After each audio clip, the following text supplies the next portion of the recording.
Hello everyone, this is Rana Khan, and today I'm going to do my presentation on vulnerability assessments of Glenn Chamberlain systems. And this is for ISA 4220, Professor Green. So here's our topic of discussion for today's presentation. We'll talk about executive summary, then jump on security services checklist, and then we'll talk about some of the tools that were used throughout the semester for all this work that we did. Uh, then we'll jump on and talk about the types of scan that we have performed. After that, we'll talk about vulnerabilities ranking scales. And the last one on our slide, we'll talk about Nessus scan report, and we'll talk about some of the vulnerabilities that were found and the potential fix we think for these vulnerabilities. So this report pretty much provides a detailed analysis of Nessus scan and all the security vulnerabilities that were discovered during the scan. The following network scan was performed on my partner Glenn Chamberlain Windows and Ubuntu server. The focus here was to secure these systems to protect data and valuable information so that it won't be compromised at any given time or scenario. Assigned duties, there were a total of 2 servers that were assigned to each partner. Both servers were required to be configured from scratch. Uh, each server was in its most basic out-of-box state that could be compromised at any given time. So in that case, each partner was assigned to harden their servers and reconfigure firewalls and close all the loopholes that were open. I ran Nessus basic network scan against the 2 systems, Windows and Linux, on my partner's. After running the Nessus scan, the report showed that my partner's systems were well built and they are in a good solid state and they are hard to compromise. So this is a list of required services checklist. Starting with firewall, AppArmor, HTTP, HTTPS, POP3, POP3S, SMTP, SMTPS, IMAP, DNS database, and SSH. On the right side, you can see the table. The following table is a checklist of services and applications that my partner Glenn Chamberlain was required to have on his server.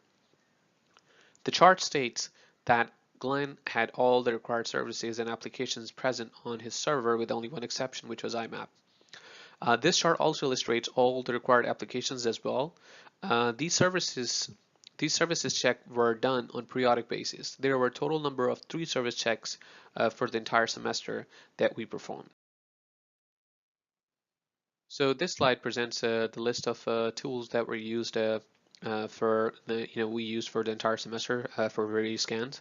I think Nmap and Nessus scan are the top ones.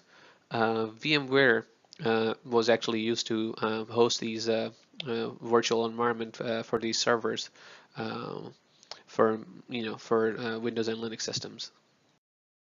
So on this slide, we'll talk about some of the vulnerability ranking scales. According to Nessus scan, the results are separated into 5 different categories, starting from critical, high, medium, low, and info. In Nessus report, the scoring is based on CVSS, which is Common Vulnerability Scoring System. It was initially created by FIRST.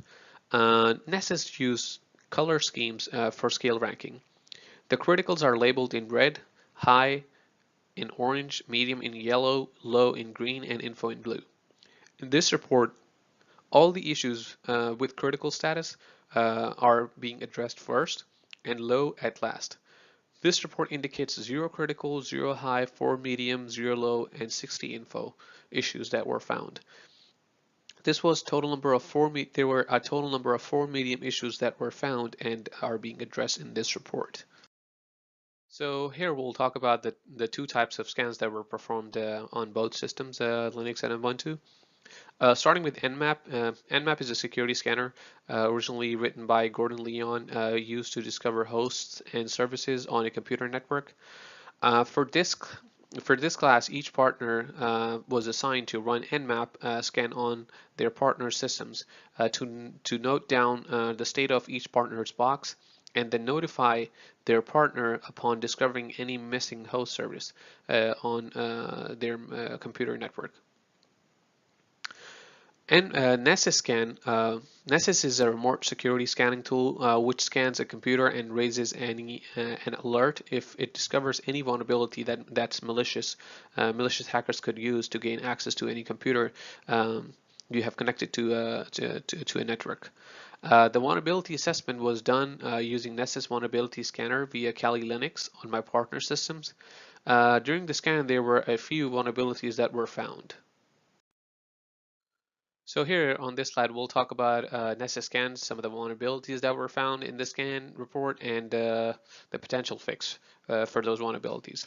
So after running Nessus scan on my partner servers, I was able to find 4 medium level vulnerabilities, each rated at 6.4, and all 4 vulnerabilities were the same on both servers. The vulnerabilities that were found could easily cause a man-in-the-middle attack if these systems ever get on a public network. The first issue indicated that SSL certificate cannot be trusted, mainly because the user created his own self-signed certificate and did not buy it from an authorized certificate authority. The second vulnerability was a SSL self-signed certificate.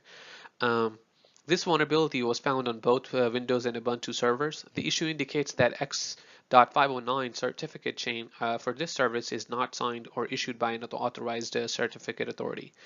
It clearly means that the user created a self-signed certificate for both of his systems. Another reason for this vulnerability to occur is an invalid certificate at the time of a scan. The user used a self-signed certificate which is neither digitally signed nor it is issued from a certificate authority. The Nessus scan simply detects and labels these certificates as they are from unknown sources. A simple remediation for these vulnerabilities is to purchase a digitally signed certificate from an authorized certificate authority. So that's all there is to it. I thank you, all the classmates, and thanks the professor, Professor Green, and I wish everyone happy holidays.